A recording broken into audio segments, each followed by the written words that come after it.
সহজভাবে কি প্রোগ্রামিং এর বেসিকগুলো জানতে চান? যদি সি প্লাস প্লাস কঠিন লাগে, ভিডিওটি সম্পূর্ণ দেখেন, অনেক কিছু আজকেই বুঝে ফেলবেন। চলুন শুরু করি। আজকে দেখানো হবে ভ্যারিয়েবলস ইউজারের কাছ থেকে ইনপুট নেওয়া এবং ডেটা টাইপ। এখানে লিখি ইনক্লুড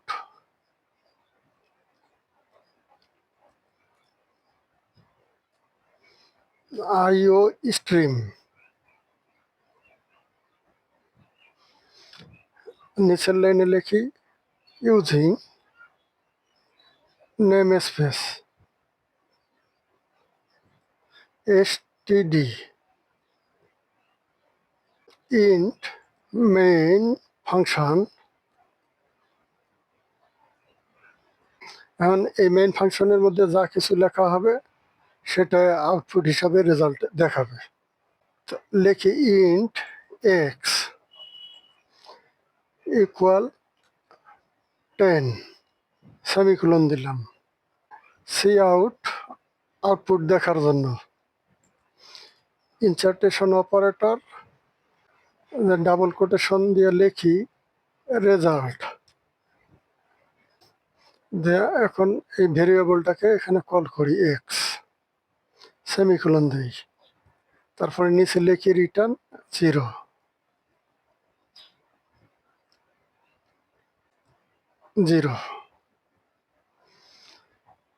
এখন এটার আউটপুট দেখি এক্স এর মান কত দেখায়। এখানে এই যে রেজাল্ট লিখছি, রেজাল্ট 10 দেখাচ্ছে। তাহলে এখানে এক্স একটা ভেরিয়েবল। তা ভেরিয়েবল কি? ভেরিয়েবল হচ্ছে ব্যাংকের ক্যাশিয়ারের মতো। ক্যাশিয়ারের কাজ কি? টাকা জমানো, আমার যখন টাকা চায় তখন টাকাটা ফেরত দেয়। তাই এখানে ভেরিয়েবল হচ্ছে প্রোগ্রামিংয়ের ভাষায় ভেরিয়েবলটা কি? কোনো কিছু মান বা ভ্যালু ধারণ করবে, আবার যখন দরকার সেটাকে ব্যবহার করা যাবে, এটাই হচ্ছে ভেরিয়েবল। তো ভেরিয়েবল লিখতে গেলে এটা ডেটা টাইপ দিতে হবে। কোন ডেটা টাইপ?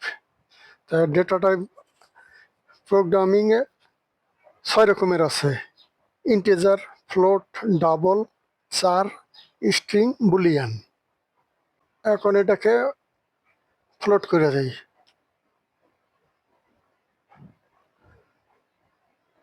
ফ্লোট, তারপরে 10.745 এরকম মনে করেন, সেমিকোলন দেই।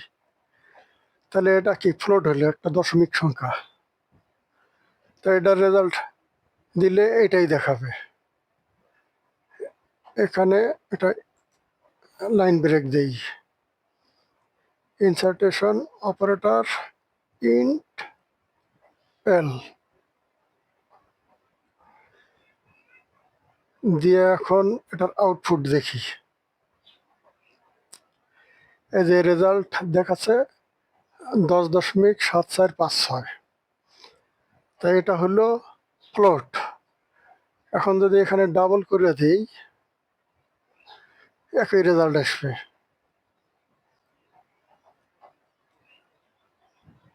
ডাবল যে আউটপুট দেখি, এই যে ডাবলের রেজাল্ট এটাই এসছে, রেজাল্ট 10.7456। তাহলে ফ্লোট আর ডাবল দুইটাই দশমিক প্রকাশ করে, কিন্তু আসলে আর কিছু পার্থক্য আছে। দশমিকের পরে ফ্লোট যতগুলান একুরেট সংখ্যা দেখাবে, দশমিকের পরে যতগুলান একুরেট সংখ্যা দেখাবে, তার থেকে বেশি দেখায় ডাবল একুরেট সংখ্যা। আর একটা তফাৎ আছে যে ডাবল ইউজ করলে মেমোরি বেশি খরচ হয়, ফ্লোট ব্যবহার করলে কম মেমোরি খরচ হয়, এটাই তফাৎ। চার একটা ডেটা টাইপ আছে, এখানে লিখি চার মানে ক্যারেক্টার। চার দেওয়ার ভেতরে চার সমান সমান সিঙ্গেল কোটেশন, এই সিঙ্গেল কোটেশনের মধ্যে লিখতে হবে। যেমন এখানে লিখলাম বি। তাহলে এখানে আউটপুটটা আসবে বি দেখাবে রেজাল্ট।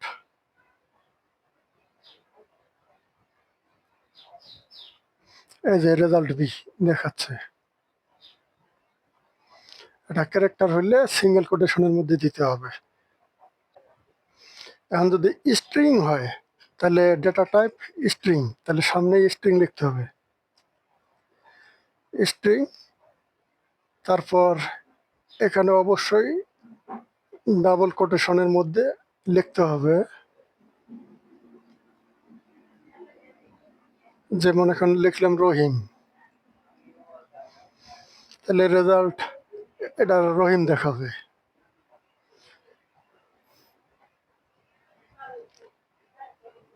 ডেটা টাইপ হলো এই যে দেখেন রেজাল্ট রহিম, ডেটা টাইপ স্ট্রিং।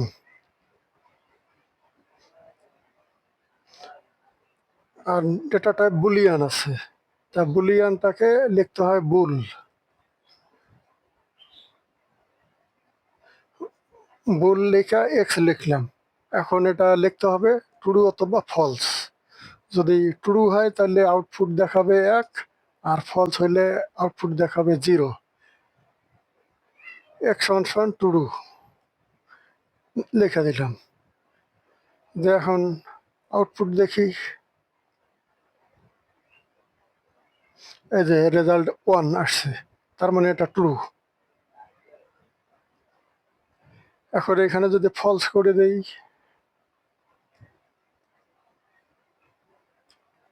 ফলস। আবার আউটপুট দেখি, এই যে আউটপুট রেজাল্ট 0, তার মানে কি এটা ফলস। তাহলে ডেটা টাইপ এই কয়েকটাই ছিল, ইন্টিজার, ফ্লোট, ডাবল, চার, স্ট্রিং, বুলিয়ান। তা ভেরিয়েবল লিখতে গেলে অবশ্যই কোন ডেটা টাইপ এটা দিতে হবে, তারপর ভেরিয়েবলের নাম, তারপর সমান সমান ভ্যালু। এখন যদি ভ্যালুটা না দিতে চাই,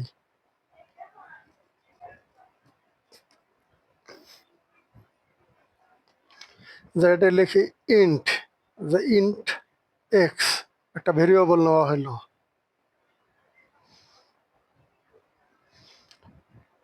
এখন এখানে কোনো মান সেট করা হয় নাই, যে ইন্টিজার টাইপের একটা ভেরিয়েবল এক্স, তার মানটা এখানেও সেট করা যায়, এভাবেও লেখা যায় ভেরিয়েবল।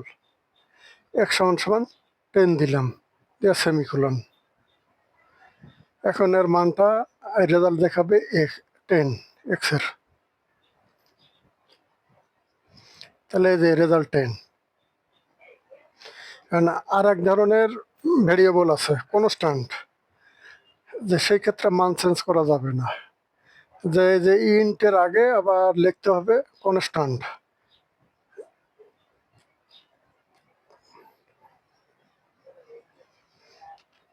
এই যে লিখলাম কনস্ট্যান্ট ইন্ট, তারপরে এখানে অবশ্যই সমান সমান দিয়ে তার ভ্যালু সেট করা লাগবে, যে এখানে দিলাম 19,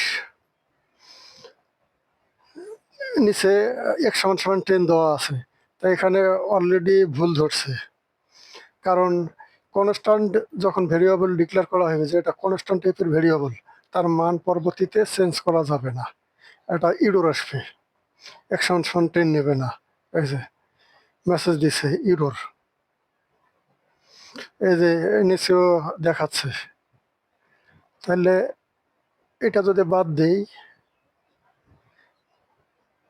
হ্যাঁ এখন হলো কনস্ট্যান্ট টাইপের একটা ভেরিয়েবল নেওয়া হইলো ইন্টিজার, আর যেটার মান দেওয়া আছে 19, এটা রেজাল্ট এখন 19 দেখাবে, এখন আর কোনো ভুল ধরবে না। এই যে রেজাল্ট 19 আসছে।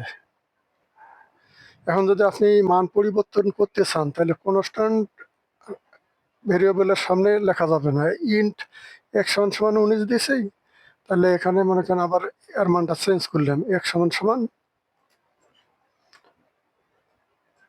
যে মনে করেন 12। এখন 19 না দেখায় এখানে আউটপুট হিসাবে আসবে 12, রেজাল্ট 12 দেখাবে। এই যে রেজাল্ট 12। যদি এখানে উপরে মান ফিক্সড করে দেওয়া ছিল, এর ভ্যালু দেওয়া ছিল 19, কিন্তু সে 19 না দেখা 12 দেখাচ্ছে, আর নিচের দিকে যে মানটা দেওয়া থাকবে সেটা সে নিবে। কিন্তু এটাকে যখন আমি কনস্ট্যান্ট করব ভ্যারিয়েবলটাকে, তখনই ভুল ধরবে। CONST কনস্ট্যান্ট, হ্যাঁ। দিয়ে এখন যদি দেখতে চাই, এরর রেজাল্ট দিবে। এই যে মেসেজ দিচ্ছে, এই নিচে ভুল দেখাচ্ছে। এখন আর একটা বিষয় আপনাদেরকে দেখাইতে চাওয়া হয়েছিল যে ইউজারের কাছ থেকে কিভাবে ইনপুট নেয়। যে মনে করেন এখানে একটা ভেরিয়েবল নেওয়া হলো ইন্টিজার টাইপের, ইন্ট এক্স ভেরিয়েবল, সেমিকোলন দিলাম। এখন এখানে লিখলাম যে ইন্টিজার টাইপের যেহেতু না, রাইট নাম্বার, ইউজারের কাছ থেকেই নেওয়া হলো যে রাইট নাম্বার।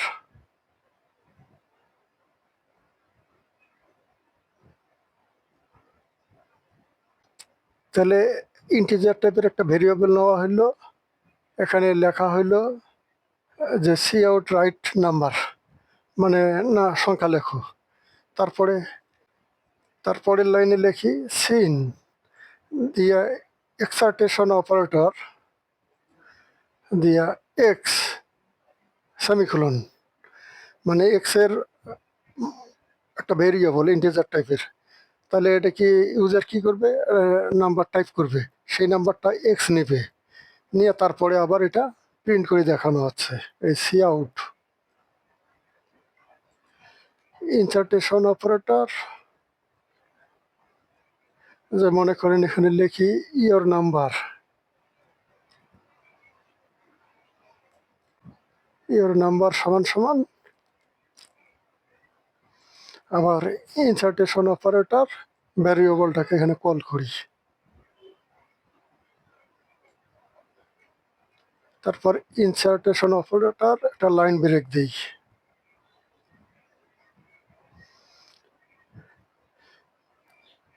তাহলে কাজটা এখানে হচ্ছে যে ইন্টিজার টাইপের একটা ভেরিয়েবল নেওয়া হলো, সি আউট মানে দেখানো হচ্ছে ইউজারকে রাইট নাম্বার, সে নাম্বার লিখবে, তারপর সিন দিয়ে ইউজারের ওই নাম্বারটাকে ক্যাচ করবে, এক্স ভেরিয়েবল নিয়ে রাখবে, তারপর সি আউট দিয়া তাকে আবার দেখানো হচ্ছে যে তোমার নাম্বার কত, যে ইয়োর নাম্বার, এই ডাবল কোটেশনের মধ্যে এটা টেক্সট, তারপর এই যে ইনসার্টেশন অপারেটর, এই যে এক্স ভেরিয়েবল এখানে নেওয়া হয়েছে। আর লাইন ব্রেকের জন্য ইন্টেল। এখন আউটপুট দেখি,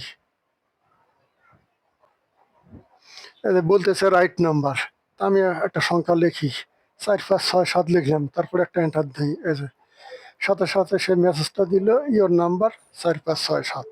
এইভাবে ইউজারের কাছ থেকে ইনপুট নেওয়া লাগে। একদম সহজভাবে প্রোগ্রামিংয়ের অনেক কিছু বুঝে গেলেন। দেখা হবে পরের ভিডিওতে। আজকে এখানেই শেষ করছি। আল্লাহ হাফেজ।